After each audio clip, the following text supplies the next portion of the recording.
जय माता दी। हर हर महादेव। आज मैं आपको एक माँ का चमत्कार सुनाने वाली हूँ, जिससे श्रद्धा भक्ति और भी बढ़ जाती है, दृढ़ हो जाती है। और ऐसी बातें अगर माँ की हम करते हैं, एक दूसरे से सुनते हैं, तो हमें लगता है नहीं, वाकई जो है परमात्मा का जो है अस्तित्व है इस दुनिया में। देखिए, ऐसा नहीं है कि हम लोग नहीं मानते, मानते हैं, लेकिन क्या होता है ना, एक ही तरह से चलते चलते कई बार हमारा विश्वास कम हो जाता है। और जब फिर हम कोई माता का चमत्कार सुनते हैं, किसी देवी देवता का चमत्कार सुनते हैं, तो श्रद्धा वापस पुष्ट हो जाती है। इसलिए हमें ज़रूर भगवान की, अपने इष्ट की बातें करनी चाहिए और उनसे सुननी चाहिए जो चमत्कार होते हैं माँ के। देखिए, मैं आपको एक बात बताऊँ, क्या हुआ कि बहुत समय की बात हो गई, अब इसमें काफ़ी साल पुरानी बात है ये, कि मैं निरंतर पूजा सुबह शाम की भक्ति मेरी होती थी और नवरात्रे वगैरह भी किया करती थी, अभी भी करती हूँ। तो शाम का समय था, तो मैं पूजा में बैठने वाली थी। तो मैंने जोत माँ की निरंतर जो जलती है वो जला रखी थी मैंने।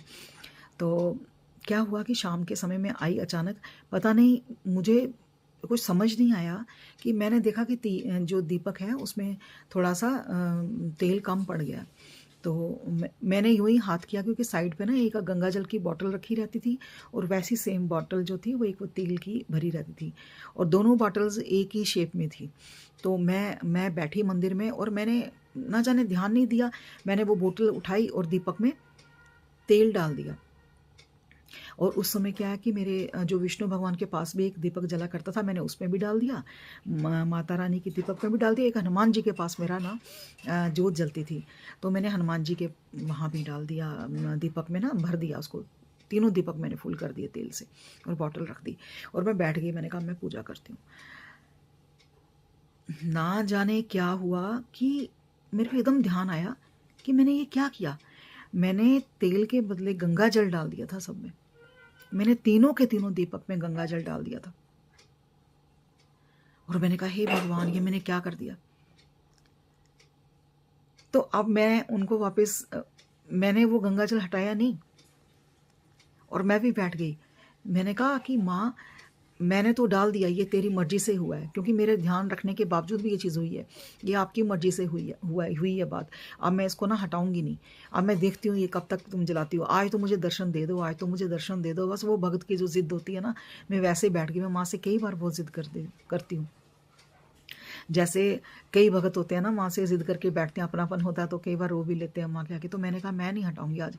तो पता नहीं क्या हुआ कि मैंने ना पूजा पाठ पूरा किया और यकीन मानिए कि तीनों दीपक जल रहे थे और उनमें बिल्कुल भी तेल नहीं था, बिल्कुल ख़त्म होने के कगार पे तीनों पे। और मुझे लग रहा था उन दिनों कुछ ऐसे दिन चल रहे थे कि पूरी रात दीपक जले। तो उस नियत से मैंने उसमें और तेल डाल दिया कि मुझे पूरी रात दीपक जो है तीनों जो प्रज्वलित रखने हैं, पूरी मतलब तीनों के तीनों। तो मैंने वो गंगा जल उसमें डाल दिया था और यकीन मानिए मैं उठ के भक्ति करके उठ गई। और मैं लेट नाइट उठती हूँ देखने के लिए कि क्या, मेरे को लगा कि अब तो ये क्या, पानी से थोड़ी ना दीपक जलते हैं, ये वो थोड़ी ना है कि वो साईं बाबा वाली बात मुझे याद आ गई। दीपावली मनाई सुहानी, मेरे साईं के हाथों में जादू का पानी, ऐसा कुछ एक भजन है। मैंने कहा वो तब की बातें थी, वो संतों के साथ हुआ करती थी। ऐसा थोड़ी ना होता है कि माँ मुझे इतना प्यार करे और माँ अपने दीपक वो पानी से ही जला दे मेरे। लेकिन सच्ची कहती हूँ, ऐसा ही हुआ। माँ ने मेरे को ऐसा चमत्कार दिखाया कि ये किसी को मैंने बात नहीं बताई, क्योंकि कोई कलयुग में विश्वास नहीं करेगा इस बात का। लेकिन सच में ऐसा हुआ कि माँ, ना जाने, वो कहते हैं ना अकारण ही प्रसन्न हो जाती है, वो अकारण ही मेरे पे प्रसन्न थी। और उसी पानी से माँ ने जोत जलाई पूरी रात और सुबह जो मंगल हुई है जोत। तो ये जो चमत्कार है, ये माता रानी ही ऐसे चमत्कार कर सकती है। जब हम थोड़ा सा माँ की तरफ बढ़ते हैं, वो 10 कदम हमारी तरफ बढ़ती है। लेकिन करके तो देखो। ये चमत्कार मेरे को कोई सुनाने का शौक नहीं है और सुनाने भी नहीं चाहिए। ये लीला होती है देवी की अपने भगत के प्रति। ये लीलाएं होती हैं, इनको बताना नहीं होता। लेकिन ये माँ की ही आज्ञा से मैं ये सब, अगर यूट्यूब पे आई हूँ तो मुझे बताना है, ताकि आप लोगों की श्रद्धा बढ़े, भक्ति बढ़े महामाई में। अपने